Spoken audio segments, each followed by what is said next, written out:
Good morning, everybody. Welcome to another program of the Roundtable, Coronado Roundtable, and it looks like we can get started on time. This morning, everybody's present and seated, almost everybody. So I'm Christian Escoven. I'm the president of the Roundtable, and I'm happy to see you all here this morning. Can you hear me? No. Suzanne?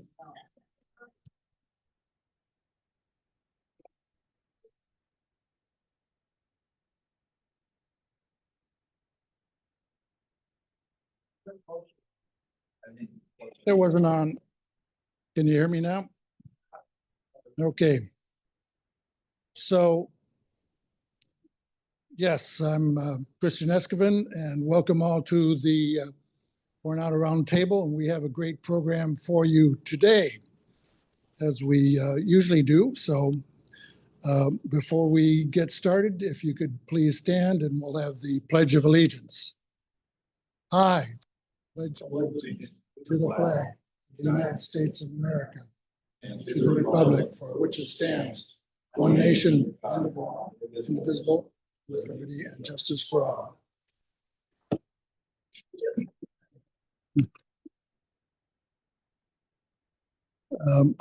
As you know, our programs are recorded live on Zoom, so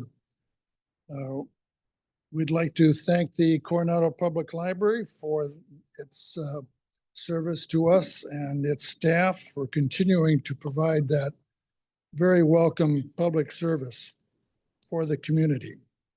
For those of you viewing at home, please mute your computer or device, and please also turn off your camera. You may use the chat box function for the question and answer portion of our program, and the recording will be available within a few days on the library's YouTube channel. For those of you in the room, if you could also silence your smartphone. Please let us know if you have problems hearing in the back of the room.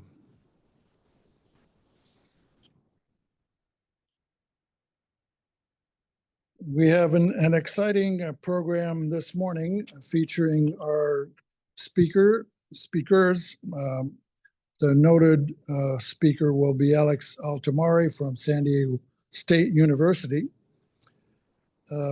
We do have our usual coffee service by the coffee carts service in the front of the library. That's Alex of Amalo Brew. We do ask for a $3 donation that helps us provide that. Our speaker this morning, Alex Altomare. Alex is a Senior Director of Development for San Diego State University and its Mission Valley Innovation District. He is a serial entrepreneur with deep experience as an angel investor in early stage venture capital. He co-founded a startup accelerator in 2011, building a portfolio of 100 plus companies that continues today. He has since launched innovation programs for governments, Fortune 500 companies, and startups, mentoring hundreds of founders who have raised over $100 million. Recognized by the Kauffman Foundation as a top business connector and named a Tech Week Top 100 Innovator and Investor. Alex also co-founded education-focused nonprofits, the Lean Lab and Raise Your Hand for Kids. He also serves on Loyola Marymount University's Hilton School of Business Entrepreneurship Advisory Board. Please welcome Alex Altomare.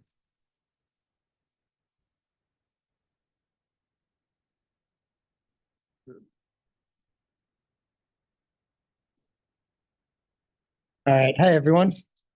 Can y'all hear me here? Good. Well, I want to begin with an acknowledgement. We have about an hour together here today. There we are. We have about an hour today, and in that time, America's seniors will be scammed of at least about $750,000. That's why I'm here. That's why we're all here today to speak to you, because we're not okay with that. I'm Alex Altomare, and thanks for inviting us all to the Coronado Roundtable. It's an honor to be here. At the beginning of this year, I left a job in venture capital to join San Diego State and lead development for the Innovation District in Mission Valley. So here's a little side quest here for some background on that. For those of you unfamiliar, Mission Valley Innovation District is the land that San Diego State purchased in 2020, where the former Charger Stadium was. And we're redeveloping it into 1.6 million square feet of innovation space, as well as ground floor retail. We're doing residential housing, 4,600 units. Snapdragon Stadium is complete. And where we are today is those first two red things. We've broken ground on the first one, the first residential building. Very excited about that. And I'm especially focused on this yellow Innovation District project, where we're going to bring together industry and labs and new research spaces for the university. Really tremendously excited about that, but that's not why I'm here to speak to you today. We have some really exciting announcements coming up about that really soon, so stay tuned. I'm here today to talk about, here's our Innovation District, the first phase that we're building there right next to the stadium. It's gorgeous. But I'm here today to talk about something else here. It's an issue that affects many in our communities, scams. And this scam crisis, the scam crisis is so much bigger and darker than you can imagine. I'm here today to tell you about it and to share how we at SDSU are collaborating with local and national partners to lead an offensive. For a coworker of mine, this all started with a call to her grandmother from a voice that was indistinguishable from her granddaughter. And for my former tenant, this started with a match on a dating app. And for both of them, it ended with them handing over their entire life savings. These personal stories are rarely shared, but they're far from rare. Please raise your hand if you've received a call or a text this week from some sort of scam. I'm not surprised. I actually got one on the drive over here. I mean, it's funny, but also not funny. It's concerning too. Engagement is relentless. 68% of Americans are getting weekly scam messages via calls, text, emails, and social media. In fact, 1 in 5 US adults has lost money to a scam at this point. And of the reported losses to the FBI and the FTC, it totals 28 billion, but these numbers are vastly underreported. The real number is thought to be about 158 billion in 2023. And that's gone up to over 200 billion in 2024. These are astronomical numbers. It's really hard to wrap your head around things this big. And so for me, when I heard those numbers, I thought, gosh, that's the amount of stars in the Milky Way galaxy. In fact, if cybercrime were a country, it would have the 3rd largest GDP. The scam industry itself is larger than the entire illegal drug trade combined. So where's the war on scams? And if there was a war, who would we even be fighting? Turns out the bad guys, the people on the other end of those calls and texts that you're getting, those calls are being made by 1.5 million people who have been human trafficked and are being forcibly held in these massive scam compounds around the world in places like Myanmar and Nigeria. Some are intertwined with legitimate businesses. About 250,000 people per year are trafficked to work in these compounds, and their only hope of escape is to either meet a quota for dollars raised or find a couple people to take their place and recruit new people into the industry. So all of this hits our older adults especially hard, which is why I'm here today. People under 30 report about twice as many incidents as those over 50, yet it's the seniors who lose twice as much per scam. The reported fraud to seniors reached 1.18 billion. Actually, yesterday I got an update that it's closer to 2 billion last year. And for a senior who loses their entire life savings, that sort of devastation ripples throughout the generations. And I emphasize this word reported because that itself is a really big issue. we think that about 75% of the scam victims never actually tell law enforcement or even their own family members due to shame or perhaps confusion as to what even happened in the first place, or maybe just hopelessness. In the case of my tenant, who was in the middle of being scammed and had lost everything and couldn't pay rent anymore, despite having about a 6 times rent to income ratio and a good job as an IT consultant, I went to the police and told them what was going on once I recognized, and they couldn't help. So I searched the FBI and found a website, and they had an intake form where you can put in your information and kind of become a statistic, but that's it. Nobody was doing anything. So I didn't bother reporting that one. And beyond the economic loss, these scams are eroding trust in our institutions. They cause emotional trauma, and they threaten the well-being of the most vulnerable parts of our population, like our aging community members. So at the end of all of this, crypto money cannot be recovered. Nobody's being held accountable, and our victims have no hope of justice. And I just think that is so wrong. That makes me really upset on a personal level. So instead of complaining about it and waiting to become a victim myself, I figured, well, hey, I work at an R1 research university and we're a leader in cross-border collaboration. I'm surrounded by a lot of very, very smart people, and I'm leading development for this new innovation district. So maybe I'm in a position to start a conversation and try and do something about it or get something going. I started asking around at the university to find others who might be interested in helping. And it turns out one of our faculty members, Dr. Lance Larson, literally wrote a book called The Black Book of Scams. And another adjunct faculty is a lawyer with the State Department, and she specializes in cross-border crypto crimes. And there have been over a dozen others who've come together to support this vision, including several of the deans of our colleges and our chief information security officer.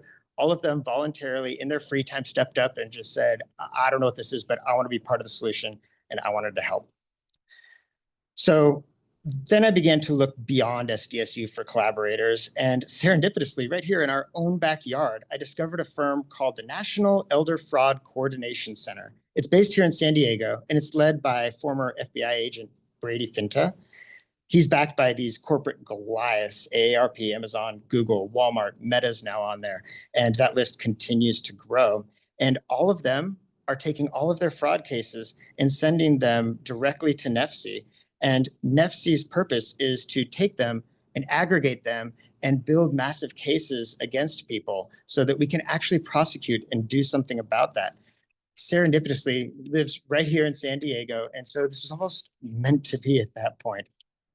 The next step was, we're working together with NEFC now. And in fact, this semester, we just officially launched our first project. You're going to hear from the students who've come forward and volunteered to be part of that project with NEFC and AARP here today. But Mr. Finta also brought us into a conversation with the Aspen Institute. It's a think tank, and they have a task force, the National Scam Task Force. They took feedback from hundreds of organizations and translated this into a national strategy for fighting scams. It was delivered to all the members of Congress on October 1st. And now we finally have a foundation for creating new policies and a mechanism to fund a war on scams for the first time ever. So you can check it out at their website. If you just search Aspen Institute and scams, you'll come across it. And this framework is a roadmap to disrupt the scam lifecycle itself and to make scams harder to pull off and less profitable and riskier for the perpetrators. For companies, they need to invest in AI detection and just-in-time warning, like pausing suspicious transactions. And for governments, they recommend using diplomacy to target overseas scam havens and publicizing those prosecutions to deter future criminals. And the thing I really appreciate about all of this is that it isn't just theory. It's both urgent and it's actionable. Notably, hundreds of partners contributed to this effort. And in that conversation, we were the sole academic institution. And it was through this collaboration in this framework, the role of academia in the scope of what SDSU's Scam Institute should be doing and how we should be involved in supporting these efforts became really clear. academia is uniquely positioned to do the research and better understand the numbers. Exactly how prevalent is this underreporting, for example? And perhaps our Homeland Security programs are uniquely suited to train local police forces on how to respond to the illegal scams and process. If I were to go into the police station and say, I found a laptop full of child pornography, they would know exactly what to do with that. But if I go into the police station and say, I am being scammed, a friend, my parent is being scammed, they would say, sorry, we don't know what to do. There's just no strategy in place right now. Or how could we train therapists to respond to the very unique type of trauma that scam victims experience? And how can we support them? How might we distill a curriculum down for elementary school students so that we can teach them these fundamental principles that instill maybe a healthy skepticism in our children about transactions, and so that they can begin to just start thinking in ways that protect themselves? And how might we create academic pathways to prepare future students for careers that live in this unique intersection of computer science and criminal justice? Well, today there is a massive $250 billion cybersecurity industry that protects businesses and their data. But this moment here, right now, is the dawn of holding bad actors accountable. Thanks in a large part to NEFC and their work, federal funding is on the horizon, I sure hope. And the key to protecting us as individuals, and especially the most vulnerable among us, is education. And here at SDSU, we know a thing or two about that. So I'd like to, at this point, hand this off to some of our remarkable team of students. This is the first semester this Scam Institute has ever existed.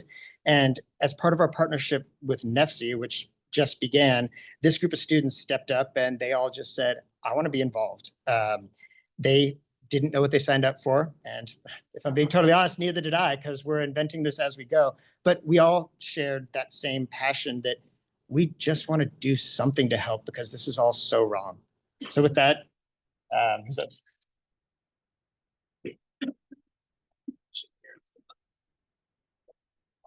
Hello. Morning. Hello, everyone. My name is Zachary LePage. I'm a member of the SDSU Cybersecurity Clinic. And today I'm just going to do a brief overview of our slides that we have ready for you. So I'm going to start off with a couple common tactics that scammers use. These tactics do change, based on the specific scam at place, but you'll see them appear in the different examples that we go through throughout the presentation. So when we see a Hollywood movie and we see these hackers or scammers, it's always some guy jamming away on a computer, all these lines of codes are going on and it seems very technical, but that's not what they're doing. What they're doing is they're using psychological manipulation to put you in a place to act rationally. And one of the first common steps that they do is fear. So we all raised our hand. We've all experienced these scam calls and text messages before. A lot of times it'll say something like, you need to act now. Your computer files are going to be deleted. You owe money to the IRS. Your name is associated with a crime. Something to stoke that fear and to put you in a mental space where you're going to act out of character. That takes us to the urgency factor. You have to act now. If you don't act now, these files will be deleted. You're going to lose money, etc. And then finally, their main tactic is to isolate you. They want to isolate you and put you in a mental space where you're not going to reach out to somebody that you know, somebody that you trust and can reach out to take you back into a rational place. They're going to say, we're the only ones that can fix this for you. Don't contact your bank. Don't contact your brother, sister, grandchild, whoever it is. And so that's something that we really want to emphasize as we go through these slides. I want you to imagine yourself in these scenarios and try to train your brain that if you were in one of these situations, you can take that step back and have somebody in mind, establish it beforehand, somebody in mind that you can reach out to that can talk you through this, somebody that you trust, because at this point, they've gotten so good, they'll spoof, the Microsoft support phone number. So it's not even reliable anymore to go Google Microsoft or PayPal, or whoever it is that is supposedly contacting you. So you need to have these established connections with somebody that you trust beforehand. And like I said, just imagine yourself going through these scenarios, try to take that step back. You can even have a code word with the person you trust so that it's them on the other side of the phone. And yeah, I mean, these scams are being perpetrated by large criminal organizations. So victims of these scams should not be ashamed to come forward. They should not be ashamed to speak about it, just in the same way that you wouldn't shame somebody that was assaulted. So that's what we really want to focus on today, and having that person in mind that you can trust, so that if you are ever in this situation, you can pause and take that step back. So I'm going to pass it on to, I believe, Cameron and Shweta.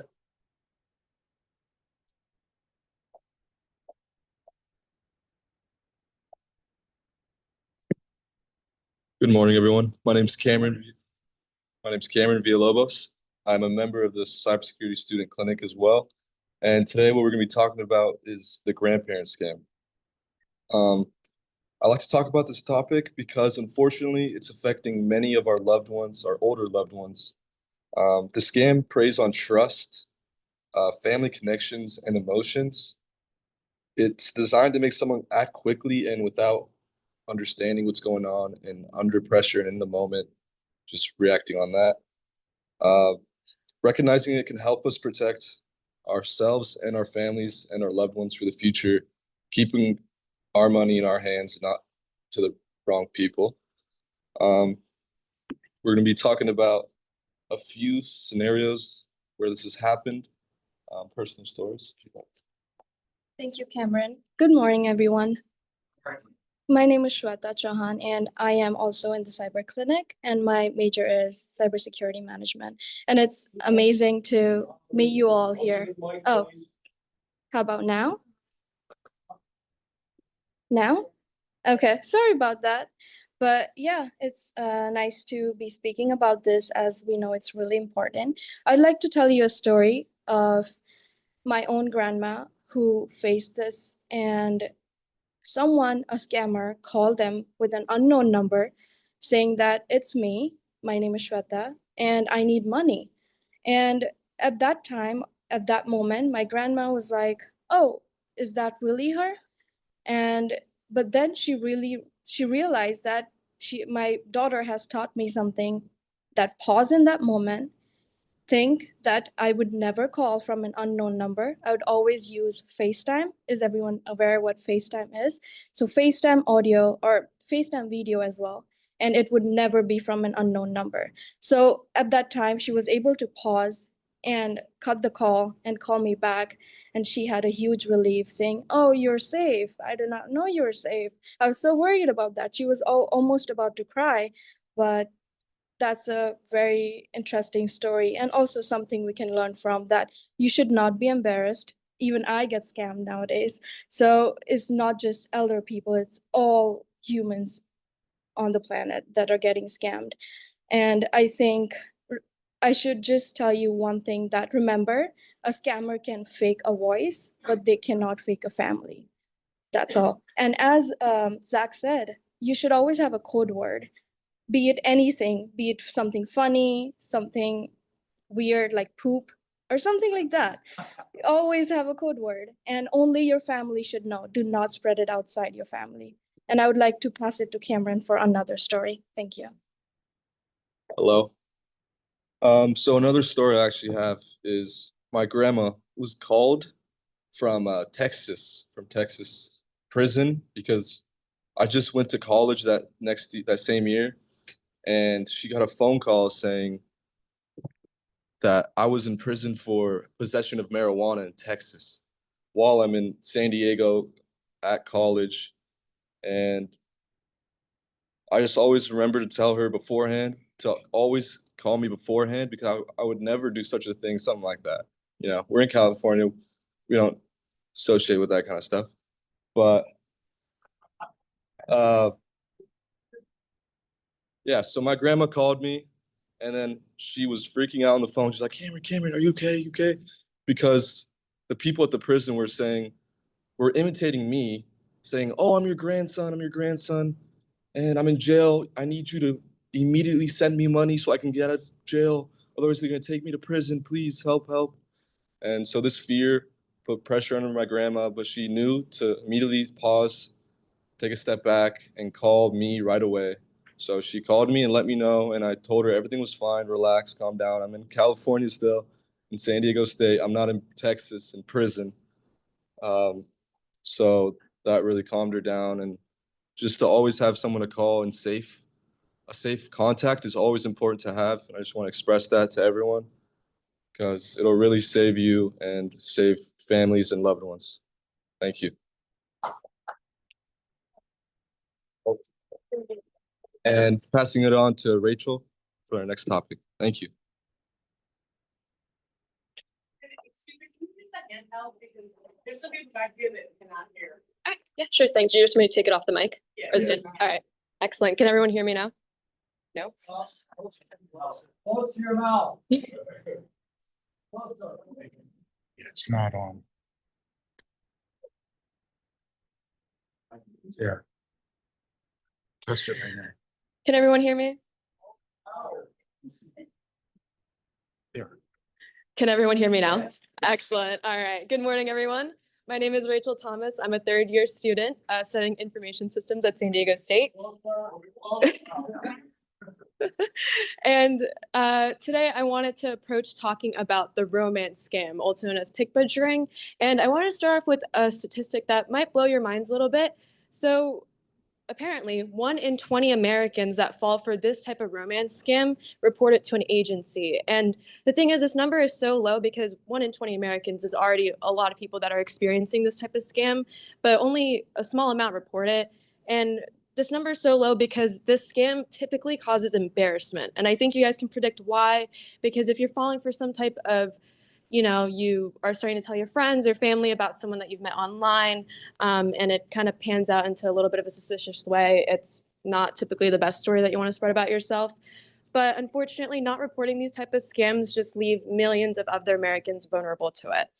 So I wanted to highlight about love and romance because this type of scam is starting to take a little bit more of an uptick in my generation. In fact, actually last night my roommate was catfished, and catfish is kind of a term that we started in our generation, basically saying one person is trying to impersonate another to basically take advantage of someone. So my roommate came back from that date last night in tears, basically saying like, I can't believe I met this random dude online on a dating app and it just didn't go well because she was super excited to meet him. So I want to talk about how a scam like this starts. So typically someone starts that connection, whether that's through a dating app or maybe through some type of social club that they're impersonating being in, whether that's like the Coronado Walking Club or the Pickleball Club here in this amazing town. So it starts from that, and it kind of starts as like a small, just typical like friendly connection. One of our mentors described it as a frog in the boiling pot analogy. I'm not sure if anyone's familiar with that, but basically the frog in a warm pot that the temperature starts kind of taking a little bit of a higher role. It just feels nice because it's just like a warm bath. But a frog that instantly sees, oh, the pot is boiling, won't hop into that type of pot. So it starts off like that. So red flags that you typically want to watch for when it comes to these type of scams is that the person on the other end of the line never, ever wants to meet in person or start a video call or call in general. They're also typically asking for just like small amounts of money, whether that's through gift cards or crypto or wire transfers from your bank account. And another red flag to watch for is, let's say you start talking on like, I don't know, like dating app or maybe just like Facebook Messenger. The conversation's kind of like, oh, let's take this conversation onto WhatsApp. Oh, give me your phone number or give me your landline. Just kind of more identifying information that could put you in danger. So some ways to stay safe, because hearing about this is probably kind of frightening, is to pause and think before giving any information, any form of money. You just kind of want to think like, okay, like why is this person asking? And just try to rationalize it in your head before you go ahead and do that. Another thing is to talk to a trusted friend, kind of tying back to Shweta and Cameron's point, using a safe word or talking to someone that you can trust that would give you a safe opinion to fall back on. And always reporting, blocking, and talking about it, because these scams are happening every day to innocent Americans, and it's super important to bring it out and bring us and shine a spotlight on it, just because the more that these scams are out there, the more prevention that we need in order to keep people safe. So I'm going to go ahead and pass it to Emiliano. We have a little bit more of a trendy scam that's coming that we kind of want to warn you guys about because I just learned about this last week and it's terrifying. So I'm going to pass it off. Thank you, Rachel. So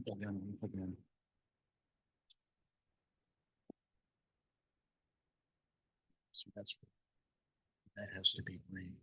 Gotcha. Good morning. Everybody. Hi, my name is Emiliano. I'm a senior computer science student here at San Diego State. I'm also part of the cyber clinic as well. And I'm here to talk to you guys about AI/deepfake scams. I'm sure a lot of us here have heard about AI or ChatGPT recently. It's a technology that's growing rapidly and changing how we live our lives every day. I know me personally, as a computer science student especially, it's really been changing my life and making my life a lot easier. But unfortunately, with the rapid increase in technology, also comes an increase in scams. So now, day and age, our scams are getting so good that you can't even tell what's real and what's not. And that's where deepfakes come in. Deepfakes are basically media altered by AI to appear real when it actually isn't. So an example I have right here, take a look at these images on the right side. Does anybody want to maybe try and guess which ones are real and which ones are AI? Raise their hand. Oh, if you're curious, there's only one picture in all of those 4 pictures that's actually real. It's the top right girl in the slide. She's the only real one. The one on the left of her is a completely AI photo of her. And then on the bottom right there, we have Leonardo DiCaprio, completely AI'd.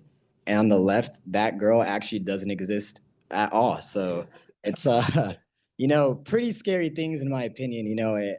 I can't really tell the difference. I know for a lot of people, it would be really hard as well, especially if you're just, scrolling on your phone or getting, messages from people and just quickly looking, you're not really fully paying attention and realizing what's real and what's not anymore. And I also have a video to show us actually on the newest AI models, Sora 2 and Google VO3.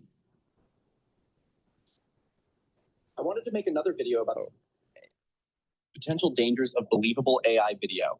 I'm fake, and so is everything and everyone in this video. Enjoy. This may look real, but none of it happened. It's AI generated and dangerously convincing.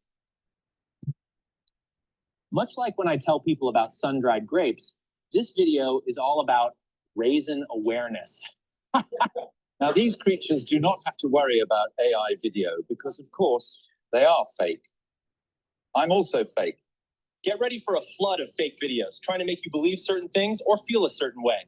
This technology makes it easy. Get it? Flood? Is it true this is all fake and people really shouldn't believe everything they see? Well, yeah, I'm as fake as it gets. Final score means nothing if the footage is fake. AI can make it look like we won, lost, or weren't even there. Here we have a completely made-up item. I might say it holds some importance, but it's fake junk.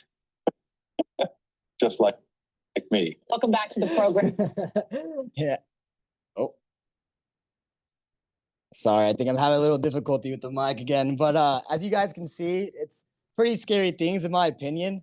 I can't really tell the difference between the videos that are real and that isn't anymore. A lot of those videos looked really real to me. There we go. There we go. You guys can hear me now. But yeah, pretty scary things in my opinion. Let me get the slide back good real quick. And I actually have a real life example to show you guys. It just happened in August 2025 of this year. A 66-year-old woman named Abigail was scammed out of over $81,000 when fraudsters used AI-generated videos impersonating actor Steve Burden from the show General Hospital to convince her they were in a relationship. So I don't know about you guys, but $81,000 is a lot of money to me.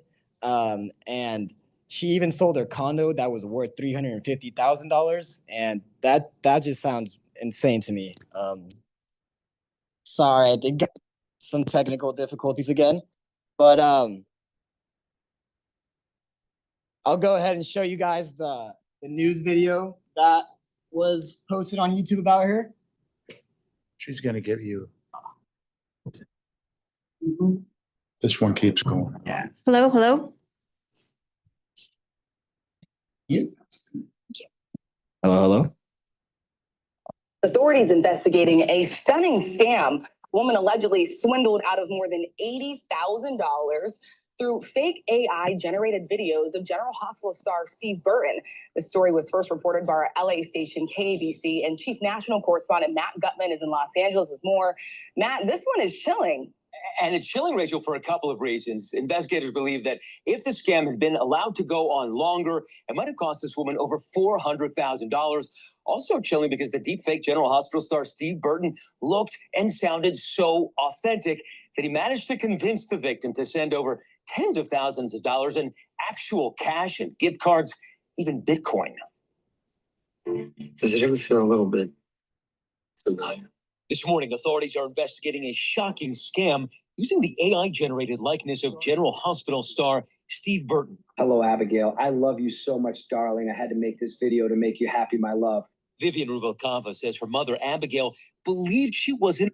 Yeah, so basically most of that video just goes through that poor lady in the scam she got. As you can see on the left side, that was the video that the scammer used against her, and it looked pretty real. You know, especially for an elderly lady with a disability, you know, it can be really hard to distinguish what's real and what's not. So that's just a great reminder, I think, to everybody to always, as we said before, you know, Shweta and Rachel reminded us to pause and think before you send any personal information or sensitive information. And also always remember to have that trusted contact or family member to make sure you're never put in these situations. And that's pretty much all I got for you guys today. Hand it over back to Rachel. Thank you.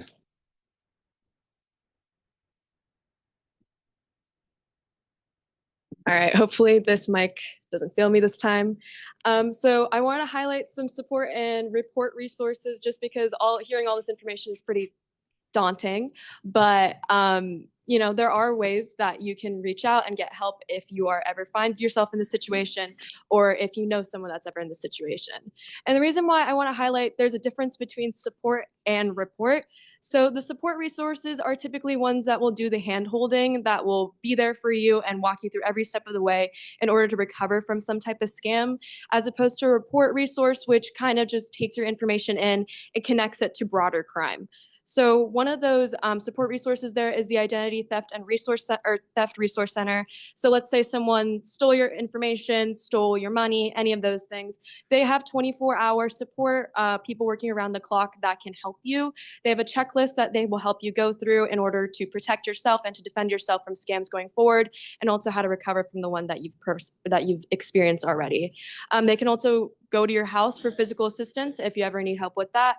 And then there's also the AARP Fraud Fighter Network. So that consists of educated individuals that educate other people on scams and prevention, which is a super helpful resource like one that we're doing today. And then also some emotional support resources, because like Alex was saying earlier, the trauma from this is pretty niche and there needs to be resources there available that can help people get through it. And finally, for just a little bit more of a local standpoint, we have the Coronado Police Department that can also help you physically and through a hotline as well, that can take your information down and kind of track down some information for you there. And also one of the biggest support resources of all I want to highlight is your friends and family. Honestly, like I have an older brother that I talk to about scam and cybersecurity on a daily basis, and he's a big resource for me, and we have a safe word as well. So I think highlighting the importance of reaching out to your grandkids or to your kids or friends and family that you have that are a little bit more knowledgeable can go a really long way in helping you. And then for the report resources, we have the FBI Internet Crime, which is basically a joint task force between the FBI and the White Collar Crime Division that helps connect the dots between scams that happen to everyday Americans to broader criminal activity. along with the FTC fraud unit, which also provides more of a financial view on scams and how to recover your losses. And I also wanted to put the Adult Protective Services line on there just in case you need assistance in person or through just broader emotional support as well. So I'm going to pass it off to Shweta to conclude our presentation today. Thanks, Rachel. I hope everyone can hear me now. But thank you, everyone, for joining us today. And all we can say is stay safe, stay confident, connected, and cyber safe. And remember, family is always going to be there for you. So do not be embarrassed and report it. Find resources to get help. And you got this, you know, you're the experts now. Thank you.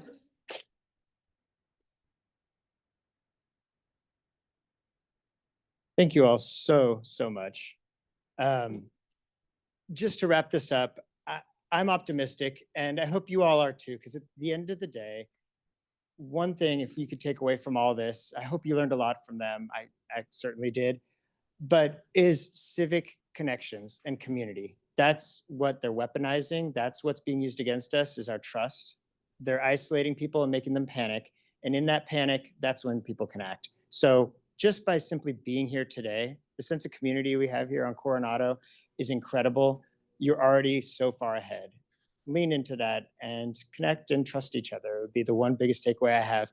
If you do want to get involved at all in our Scam Institute, take a picture of that. You can email me or take a picture of that, and it'll send you to a form where you can contribute. You can either join our list for updates, you can contribute your time as a volunteer, or you can contribute money to help support future student projects like the one you just heard here today. Thank you so much. We have a Q&A coming up. We're going to take a short break, I believe. 5-minute break. And yeah, thank you all so much.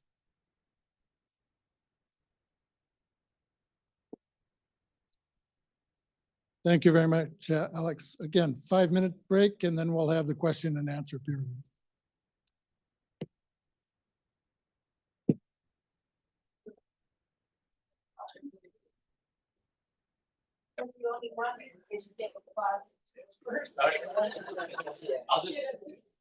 Thank you. I'll just count everyone after line. Yeah.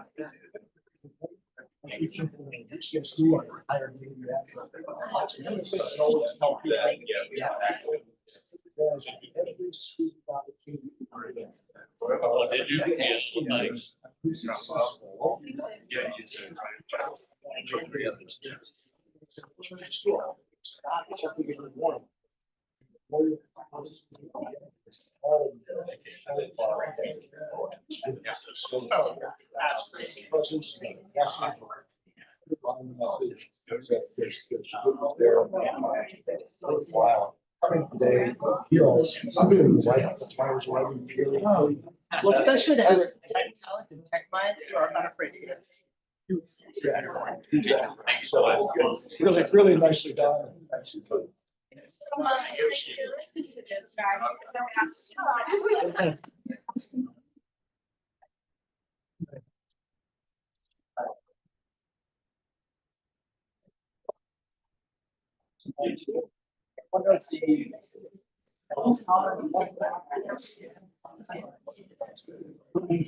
Is that mic going to be okay? Yeah, it's okay. You just need to speak directly into it, but it works. Thank you so much for all your.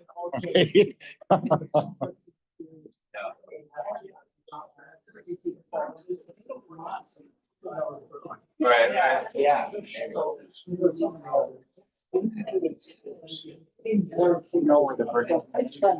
Coronado. Yeah.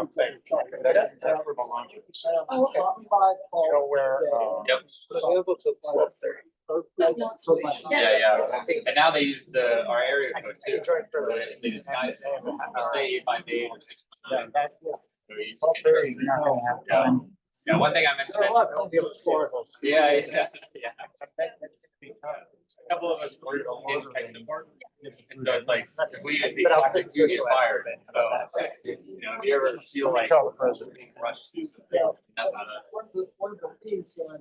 not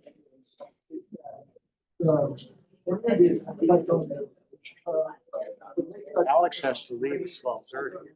That's gonna be tough to order.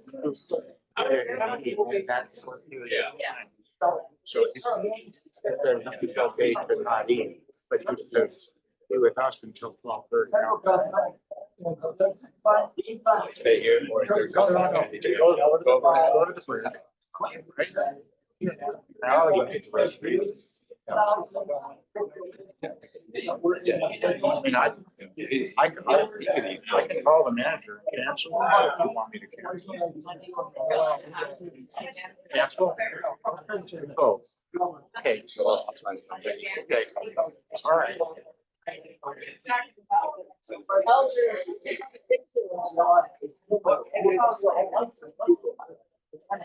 Yeah, you're really in tune. Yeah.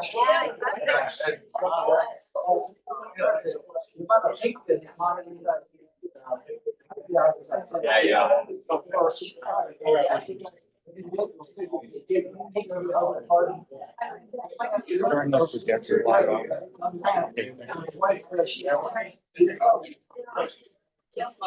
Well, I don't love, I appreciate.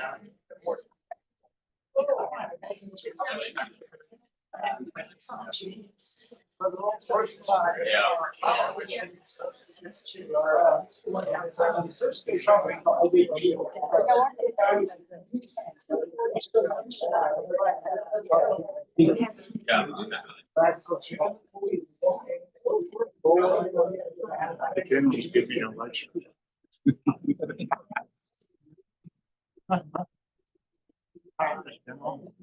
Yeah.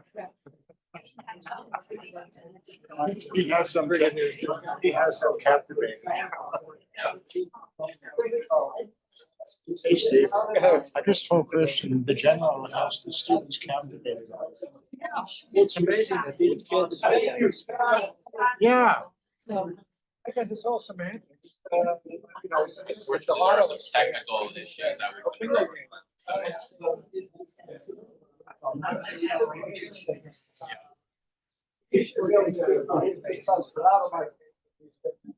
That's the level.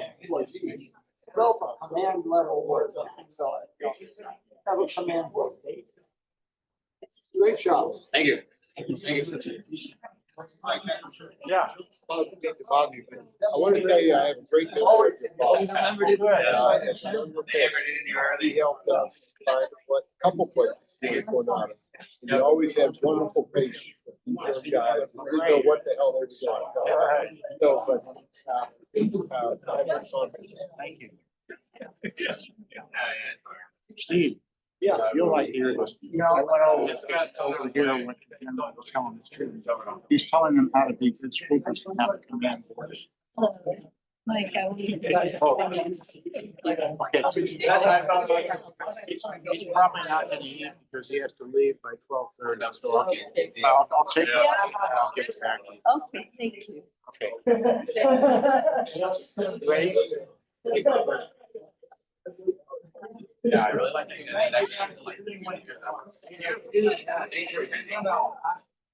I'm saying. We're gonna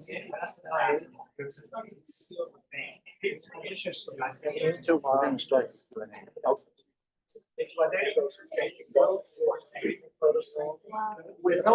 If I can ask everybody to get back to your seats, we'll start the question and answer.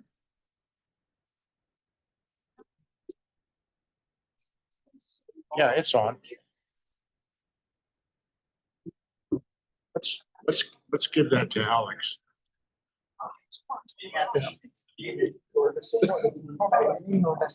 We're gonna start the Q&A. All right. Yeah. Hi. Pass the microphone to the person. Yeah, Alex. Okay. And then there might be a few on Zoom. Also. Okay. Yeah, well, with the tech problems that we've been having, I think it'll be better for you to do it that way. Is this okay? Yeah, so I'll get the questions and Alex will answer them. The first question is from Becky. Jenny, if you want to answer questions too. Okay. Feels. Okay. If any of you want to take a question, just raise your hand. Does that work? Is that working? Okay, I hate to admit it, but I'm a Facebook junkie. And I would easily turn that off, except a lot of my friends are. So it's a way of communicating.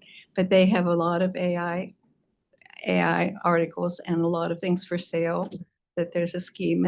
And so they also advertise a thing called ad block and Guardio, which is against scams. So I called Apple and they said, you don't need any kind of virus protection or anything. What you're doing is turning off the phone and turning it back on. All you need is that. But then some of these programs say we're scanning your files and you have 41 viruses. So I don't. The question is there any way to stay on Facebook and not be scammed? I think I'm aware of the scams, but how do I know my computer really doesn't have any viruses? Well, I'm fortunate to have a lot of people from our cybersecurity and technical school here who could probably answer that. But I think my answer to that would be that if there was a piece of software missing from Apple and the products Apple makes, Apple would have built it in. So trusting Apple for the security, there isn't a need for any add-ons that are going to fix any problems. Apple's doing that already. Does anyone? Yeah. Yeah, just a quick comment. Mentioning the ad blocker, great idea. That's something that I set up on every one of my computers. Personally, I work in cybersecurity. Asking like a trusted contact, like a grandchild or like son, daughter, to set up something like that, I think is really critical. A lot of these scams are delivered through advertising via Facebook, via Google, and oftentimes they're using legitimate advertising panels and sites to deliver information that is going to direct you to these scammers, whether it's to call a phone number or to visit a website. And so it's really important to install one of those ad blockers. And I would ask somebody trusted to do that. But ma'am, the next question is in the back here. The next question is in the back. I'll get to you after Suzanne. All right. I have to make this into a question or I'll get booted off. But is it advisable to say your security word out loud? I wouldn't. Can you just elaborate a little bit on that? So we have one in our family and we all know it, but no one ever writes it down. No one ever says it out loud. And I think that's really important for this group to know that. Yeah. So with about 5 minutes of recorded audio, we have all given you the world more than enough of our voice now to train an AI to replicate our voice so that our parents, spouses, family members could not distinguish. And if we were to say that out loud, that replicated voice, like you saw the photos there, that could say that word. And so the whole idea is that there is a secret word that is not a word that you commonly use, that when in distress, your grandchild could say whatever boo-boo butt or whatever your word is. And that is your sign to know. And there's no way that that might have leaked out. So it's just a verbal confirmation that, yes, I am real. Yes, you're talking to who you think you're talking to, and something that nothing else and no one else would ever know. Next question. I just wanted to ask this gentleman, that gentleman how you put ad block on your computer. Ask the question again. They didn't hear you. Oh, how do you put ad block on your computer to protect yourself? Yeah, that's a good question. So typically you want to install it on your web browser. A lot of people are using something like Google Chrome. If they're on an Apple device, it's Safari. Those are available like on the App Store or something called the Chrome Web Store. And I think asking like a trusted person that you know is good with technology to help you install that would be best. But typically you want to put it on your web browser where you access like the Facebook website or other social media.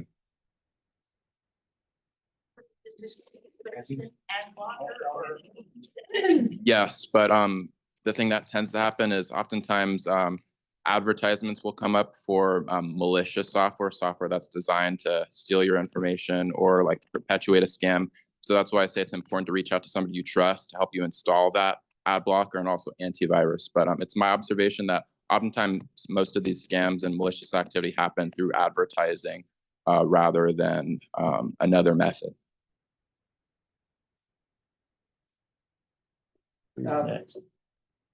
General, we're going to go to Kathy next. Okay. As soon as I have a microphone. We're having microphone issues too. All right, Kathy, you ready? Okay. What happens when a user presses delete report junk?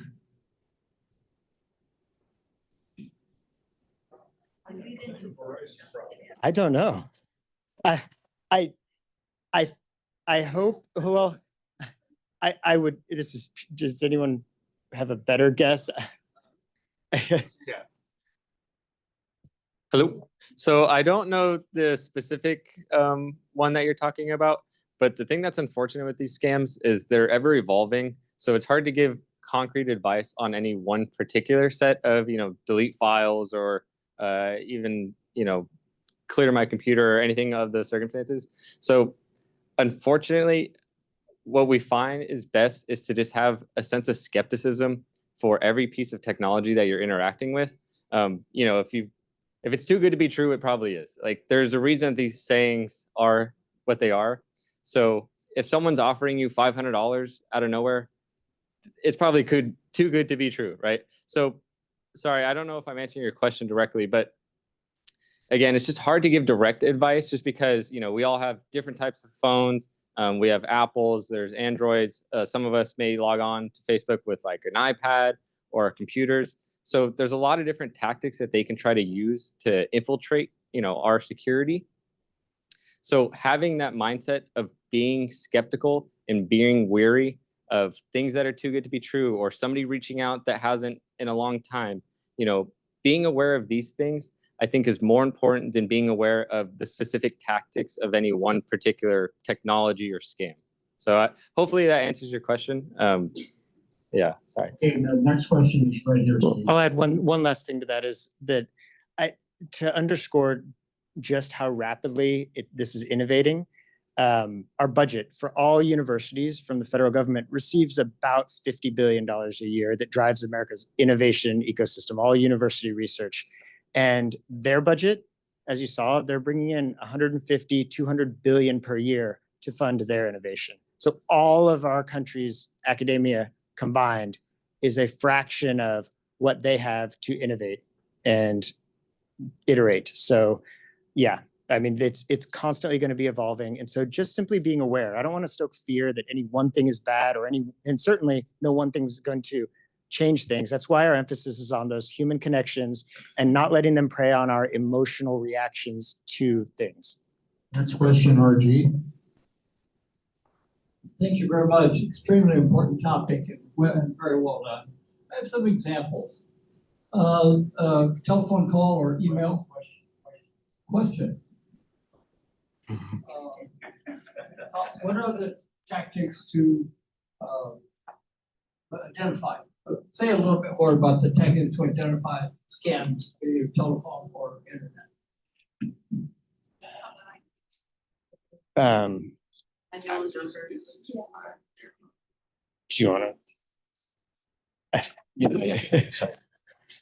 Yeah, so connecting back to our previous point, it tends to be recognizing that sense of urgency that the scammers try to induce. They want to create a fake scenario to shock you, to get you to get your adrenaline pumping, to get you to make a decision that you wouldn't ordinarily. So that's oftentimes the best way to recognize it, is that sort of sense of urgency. You need to act now. This is immediate. Your grandchild is in trouble. You're going to owe this much to the government. All sorts of different lies that are designed to induce that fear and that anxiety. That's really what it is a psychological attack. And that's the best way to recognize it, is to step back, as we were saying earlier, to sort of step back from that emotional aspect, pause, take time to reflect on it, contact somebody that you trust to ensure that what you're hearing is legitimate or not. And that's the best approach, really. Next question. Great lecture. Thank you very much. And it's an exciting field all you guys are in. I love the cybersecurity. If I was young, this would be a blast to do. My quick question is, I have a VPN that seems to be interfering with things. I even paid for it. And so I've been turning it off a lot. How critical is a VPN if you're just sitting at home on your own computer? Please explain what a VPN is. Yeah. Well, fortunately, I brought the cybersecurity team here. I have a VPN. I leave it on, but who wants this one? So So a VPN stands for Virtual Private Network. You can think of a VPN almost as a virtual method of hiding your location, hiding your identity. And so on the internet, you have something called an IP address. It's almost like your home address. It identifies where you are, and it can tell like a website, like where you're located on the planet Earth. So by using a VPN, you can protect your identity, but I would say in the case of scams, it doesn't tend to be super effective in that case. It will hide your traffic, so your activity, from the like internet that you're connected to. So say you're at home, you're connected to like Cox Communications or AT&T or T-Mobile. It'll hide your activity from them, but it won't necessarily protect you from fraud and scams. Some VPNs do have that feature, but in general, you want to focus on the psychological aspect that comes with these scam and fraud attacks. Next question, Dr. Steve. Great presentation. Would you advise the group on things like electronic payments, automatic payments, PayPal? Yeah, I'm saying, would you advise is the question. What do you think about things like PayPal or your credit card on your phone or things like that? I mean, I feel like these are all technical. Do you guys? So that's a great question. I get that one a lot in terms of like invoices. Invoices are really common nowadays. Whenever you have the option to online pay with a credit card, credit cards are great because the banks that run them have the resources to take the loss. And so essentially, if you were to pay with a credit card, they have their fraud departments that you can reach out to your bank, tell them it was a fraudulent charge. And in most cases, you will get that money back. And so, yeah, most often you want to use a credit card to pay whenever possible. I'll just make sure you're paying it off immediately. Okay, next question. Do you find that they are using familiar faces to sell product? For instance, Dr. Oz, Dr. Sanjay Gupta? Yeah. Because I fell for it. I'm gonna take. I'm sure. The mic works, but Okay. Yes. So just as in Emiliano's example, they'll really prey on sort of the popular figures. She wants you on the mic so she can record. Oh, okay.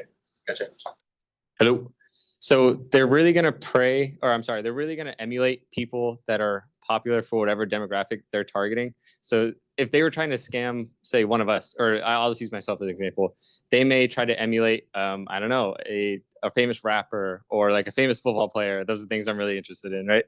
So yes, they definitely try to use the likeness of people that, not to get too technical, but there's a term called parasocial relationship. And it's a really big issue that's happening nowadays with being online so much, which we are all sort of susceptible to, is we develop these parasocial relationships with people.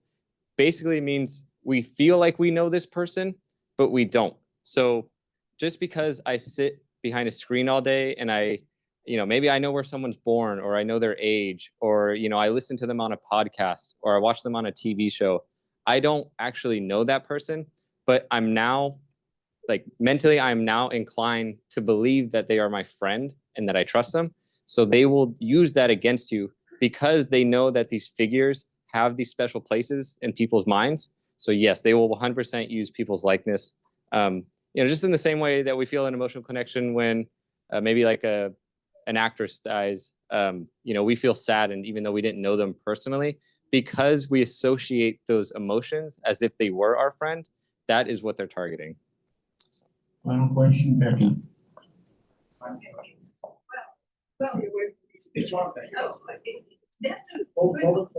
That's a good question about personalities, the known personalities showing up to sell things. But there are also things on my Facebook. That check Facebook will get released on today. But there's also, it'll say one of these celebrities has died. Usually, okay, so why does, like, Facebook and other programs, how come those celebrities can't do a lawsuit that says they died or they agree with this product? So what do we do about that? Got it. Yes. So I believe the question is essentially, why are companies like Facebook not doing more to combat these types of impersonations or misinformation, information that is intentionally put out there to mislead people. So unfortunately, I think this dives into a much bigger issue of profit. So Facebook's main goal is to keep you on their platform. So I think for better or worse, they ultimately don't really care whether or not the content that you're consuming is true or not, because their only goal is to keep you on Facebook, right? So in the same way that, again, not to get too off topic, but in the same way that the news cycle will use controversy to keep you engaged, that is essentially what these platforms like Facebook are doing, is they're hacking into our basic psychology. They know that we're prone to, we see somebody getting into an altercation. It's like, you can't look away from a car crash, right? You don't want to look, or you shouldn't look, right? But you do. So that's what they're honing in on. And so when it comes to why they don't combat these things, it's because ultimately it's bad for them as a business if they are telling you the truth, if they are combating these things. I mean, Facebook is arguably one of the worst proponents of it, because they have entire sections of their platforms that are now dedicated specifically to AI content. So they are intentionally creating an ecosphere where it becomes almost impossible to discern what is actually true and what isn't. So it's really awful, frankly, and I don't mean to be pessimistic about things, but again, just having that peace of mind, having somebody that you can trust and refer to, always being able to take that step back, I think is what is most important. And ultimately, we're not going to be able to trust these large organizations to watch out for our best interest. So it really becomes a self-responsibility. One I can add to, Facebook does have those AI areas, and it's cute, and there's fun things on there. I watched a giraffe do a double backflip off a diving board the other day, and it was awesome. So there is fun, whimsical things and, good entertaining uses of AI out there. It's not all bad. But another part of it is Facebook couldn't do anything about it. When someone loses 50,000, 40,000 here and there, but we're talking about tens of thousands, hundreds of thousands of people losing small amounts that add up to these buckets of billions that we talked about. Facebook cannot go and prosecute every one of those people on its platform. It's not in that business, nor can the police, nor can the FBI. There's no mechanisms. And so that's what we're here with our partnerships to do today. That's what we did with the Aspen Institute. That's what we're doing with NEFC specifically, is we're creating a way to hold people accountable. And so now, up until now, Facebook couldn't really do anything unless they wanted to create a whole department of their own, and nor could Amazon, nor could Walmart, nor could any of these platforms. That's what NEFC was born to do, was to create a national center where Facebook, all those partners, AARP, Facebook, JP Morgan, all their partners take their fraud files and hand them over to NEFC. NEFC takes them and looks at, okay, what are in common between them? This sort of thing, this story, this scam, this ad, this approach is being used on Facebook. Oh, the same one's being used on these different platforms. And it aggregates them all together into one big case that isn't a bunch of little $40, $50, $100,000 things. I say little, this is not trivial to an individual, but on the bigger scope, these are small. It aggregates them together and can build a $100 million case against a single person. Now that is something the FBI and the government can take and go and actually hold someone accountable for. That's the purpose of NEFC. And of course, all this is in its infancy, but for the first time ever, Facebook and these large giants do have a strategy and a plan in a way. And Congress now, as of October 1st, through the Aspen Institute, has a lever that they can pull to fund this strategy. And that's what we're all so optimistic and excited about. So hopefully all these fears are like, this is the peak and we're beginning to hold people accountable and solve it. Thank you very much. Fascinating program. Thank you very much for coming to Coronado to present to us. So a couple of notes. One, we'd like to thank Natalia Mercado in the back for the audiovisual assistance today. Also, our next program is November 1st. That's a week earlier than usual Thanksgiving. November 21st, we will have Coronado's police chief come to present to us. So we'd like to have you all come for that program about the state of Coronado. So Paul Connolly will be here as the police chief November 21st. Thank you all for coming and thank you again, Alex.